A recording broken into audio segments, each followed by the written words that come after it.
शिवपाल यादव के बयान का चुनाव पर क्या असर पड़ेगा, इसको कैसे देख रही है जनता, जरा देखिए। लोग कह रहे हैं 62% लोग मानते हैं कि अखिलेश यादव को ऐसे बयानों से नुकसान होगा, क्योंकि अब ये वो दौर नहीं रहा जब माफिया और गुंडे खुलेआम धमकाते थे वोटर्स को और जो चाहते थे वो करा ले जाते थे। अब वो दौर नहीं रहा। करीब 60% लोग ऐसा मानते हैं।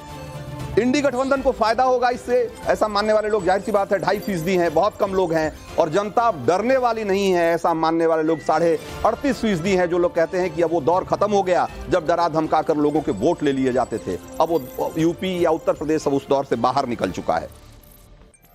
एक बार अब जरा दूसरी तरफ ले चलते हैं, कुछ और सवालों की तरफ, और तहसीन पूनावाला के पास चलते हैं। तहसीन, मैं उसे धमकी नहीं कहूंगा, लेकिन मैं कहूंगा कि उसकी भाषा थोड़ी बदली हुई है, लेकिन करीब करीब जो मैसेज है वो करीब करीब यही है कि भाई आपने घोषणा पत्र आज जारी किया और उसमें कहा गया कि जो लोग पार्टी छोड़कर चले गए हैं वो अगर आपकी पार्टी सत्ता में आती है तो उनके खिलाफ सारे मुकदमे खोले जाएंगे और हम फिर से उनके खिलाफ मुकदमा चलाएंगे। ऐसी बहुत सारी बातें कही गई है कि राफेल से लेकर पेगासस से लेकर तमाम चीजें जो कि अब एक तरीके से फाइलों में बंद है, आपने कहा कि फिर से खोलेंगे। लेकिन ये वाली बात कि जो आपके यहां पार्टी छोड़कर चले गए हैं उनके खिलाफ फिर से आप कार्रवाई करेंगे, ये भी एक तरह की धमकी ही है। अब ये इसलिए है कि आप लोगों के जाने से परेशान हैं, या ये लग रहा है कि धमकाए बगैर काम नहीं चलेगा? धमकी नहीं है रंजीत जी, बिल्कुल नहीं। बड़े स्पष्ट रूप से कह रहा हूं आपको, जो फाइलें अवैध तरीके से बंद हुई है, 9-9 करोड़ रुपए विधायक के घर में से निकला है और वहां जाके कोर्ट में कहा है एजेंसियों ने कि हमने बिना परमिशन लिए हमने रेड की, इसलिए हम केस बंद करना चाहते हैं।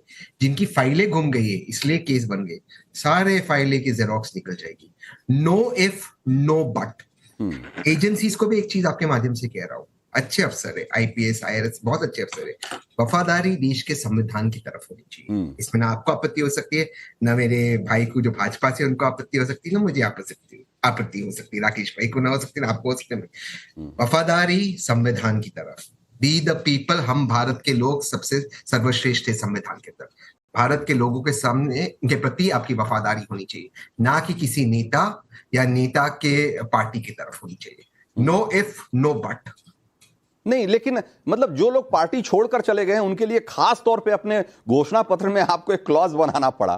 भाई इतना ज्यादा परेशान है, इसका मतलब आज की तारीख में कांग्रेस पार्टी कि भाई उनको लग रहा है कि पता नहीं ये सिलसिला कब थमेगा, चुनाव आ गया, अगर अभी भी नहीं थमा तो चलो एक क्लॉज जोड़ दो कि भाई अगर छोड़ कर गए तो देख लेना, हिसाब कर देंगे तुम्हारा भी। ऐसे नहीं है। आप जैसे शिवपाल यादव कह रहे हैं वोटर से कह रहे हैं कि वोट दे दो वरना चुनाव के बाद हिसाब कर देंगे, वैसे ही आप अपने नेताओं को कह रहे हैं कि बने रहो पार्टी में वरना हिसाब कर देंगे सत्ता में आए। मैं आपकी बहुत रिस्पेक्ट करता हूँ, बहुत वरिष्ठ पत्रकार है, और मैं राकेश भाई की भी बहुत रिस्पेक्ट करता हूँ। आप दोनों मुझे बताइए, अब मैं आपको नाम के साथ कहता हूँ, छगन भुजबल भाई चले गए, कल तक कहते थे ABC ऑफ करप्शन, अब छगन भुजबल भाई की फाइल घूम गई। अब सोचिए, फाइल घूम गई, ये होता है राकेश जी? आप बताइए, रंजीत जी को तो पता है कि नहीं होते, आप बताइए कभी होता है क्या? आप भी सरकार में, आपकी सरकार चल रही थी, फाइल घूमती है क्या? अब ये फाइल घूमने वाला सिलसिला जो है, हम फाइल ढूंढते निकालेंगे, पाताल से, नागलोक से, जहां है वहां जाकर फाइल निकालेंगे और फाइल लिखेंगे, और जेन्युइनली बंद होनी है तो बंद होने दो। लेकिन फाइल घूमने का जो सिलसिला है ना, ये बंद होना चाहिए।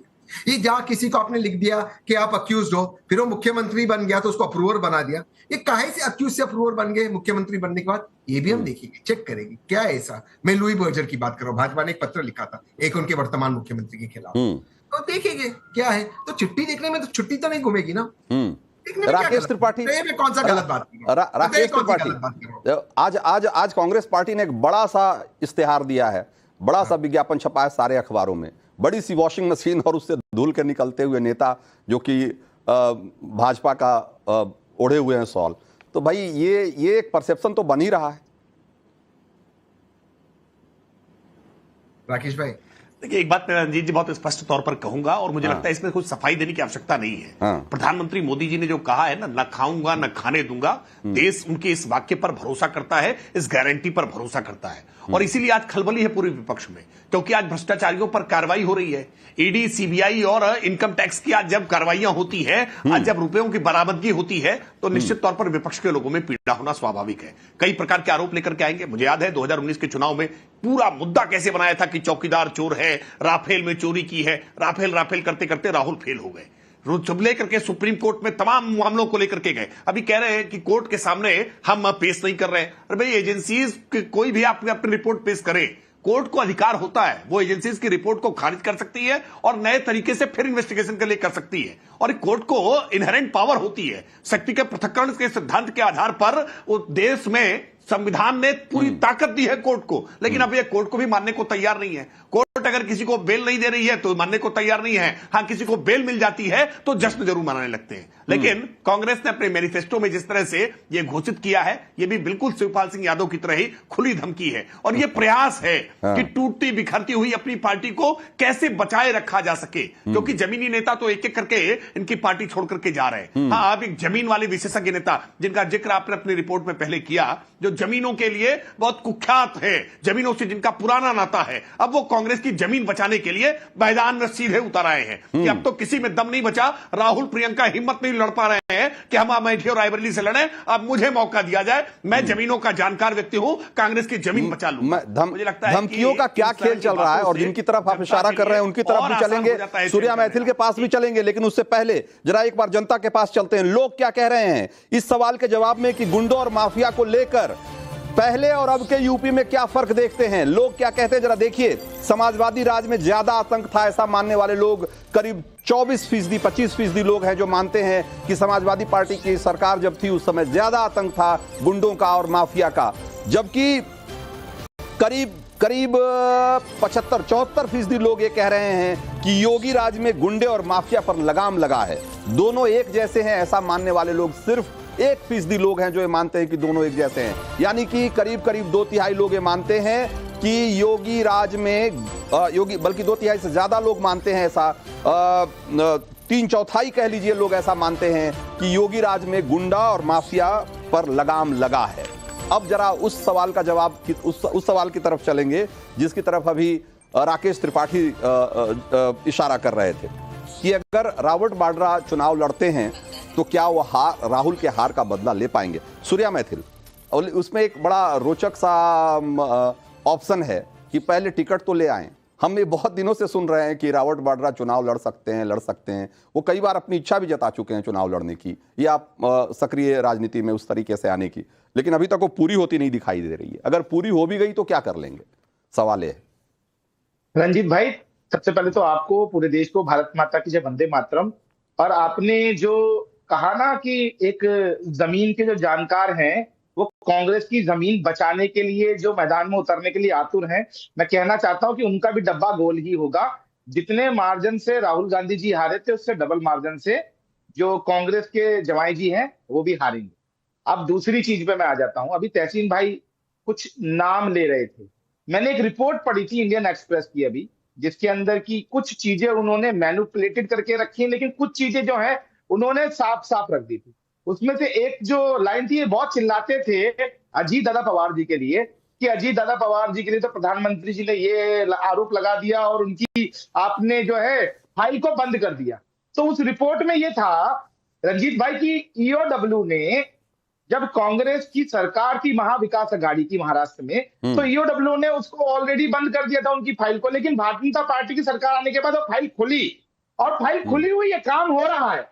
जितने भी आरोप जिन जिन के ऊपर है उन सब के ऊपर आरोपों की विवेचना चल रही है।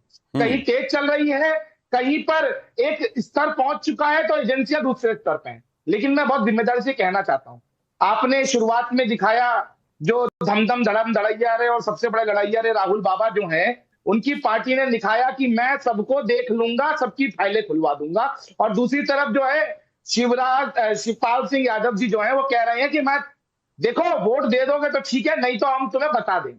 तो ये इनका चाल चरित्र और चेहरा सबके सामने बार बार आ रहा है। गिरगिट आपने देखा होगा ना, गिरगिट वो जैसे चाहता है वैसे रंग बदलता है। आज वही स्थिति इस विपक्ष की है।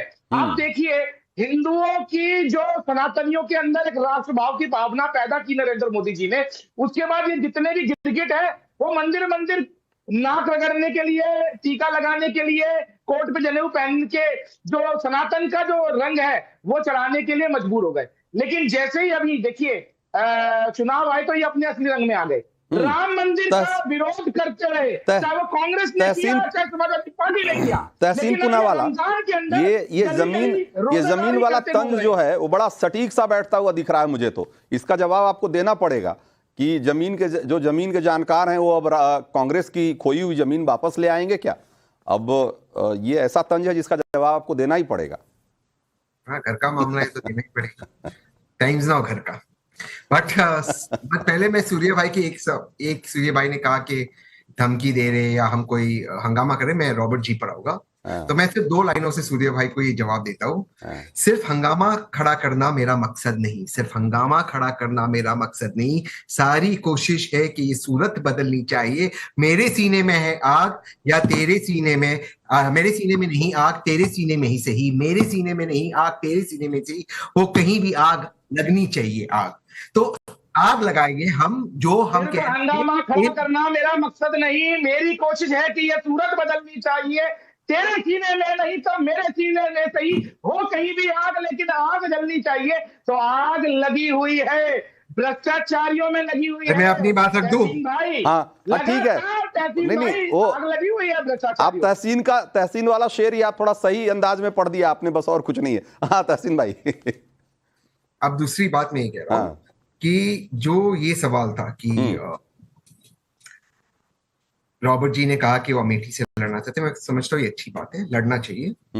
और अमेठी की जो वर्तमान मेंबर ऑफ पार्लियामेंट है उनसे लोग बहुत नाराज है, बहुत ज्यादा नाराज है। तो राहुल ही लड़ लेते, इतनी नाराजगी है तो राहुल के लिए तो इतना अच्छा मौका होगा। वो अगर लड़ेंगे तो 3-3.5 लाख वोट से जीत जाएंगे। रॉबर्ट जी लड़ेंगे तो 2-2.5 लाख वोट से जीत जाएंगे। अच्छा, और कोई भी लड़ेगा तो 50,000। अच्छा, राहुल लड़ेंगे तो 3-3.5 लाख वोट से जीत जाएंगे। रंजीत भाई सिर्फ 20 सेकंड दीजिएगा। हाँ, एक सुनामी है उधर उनके भाजपा के खिलाफ। अच्छा, सुनामी। 20 सेकंड दीजिएगा। और कम से कम 200-250 लोगों ने टिकट मांगी है। अच्छा, इसमें एक चीज और भी है, सुनिए सूर्य भाई, इसमें एक चीज और भी है कि आप कह रहे थे कि गांधी परिवार का क्यों नहीं लड़ रहा, तो वो भी एक बॉक्स टिक हो जाता है कि अगर वे लड़ लेते। और देखिए उनकी विनम्रता देखिए, वो देखिए वो कैसे कह रहे कि मैं, अगर पार्टी ने तय किया, उन्होंने के ऊपर से आके पैराशूट नहीं किया अपने आप को कि मैं लड़ना चाहता हूं। उन्होंने पार्टी से विनती की, अगर आप तय करते हो, अगर सोनिया जी का आशीर्वाद है, हाईकमान तय करता है तो। लेकिन ये भी सवाल उठ रहा है तहसीन की ये इच्छा तो 2012 से जता रहे हैं भाई, अगर मतलब उनकी इच्छा पूरी नहीं कर पा रहा है कोई कांग्रेस पार्टी में, भाई इतनी क्या नाराजगी है? उन्होंने आज भी कहा कि प्रियंका जी, उन्होंने आज भी कहा पहले प्रियंका जी एमपी बनेगी, उसके बाद वे बनेंगे, तो अच्छी बात है ना। हमेशा अपने, वो देखिए ये होता है कि अपने पत्नी को आगे कर रहे उनको बनना चाहिए।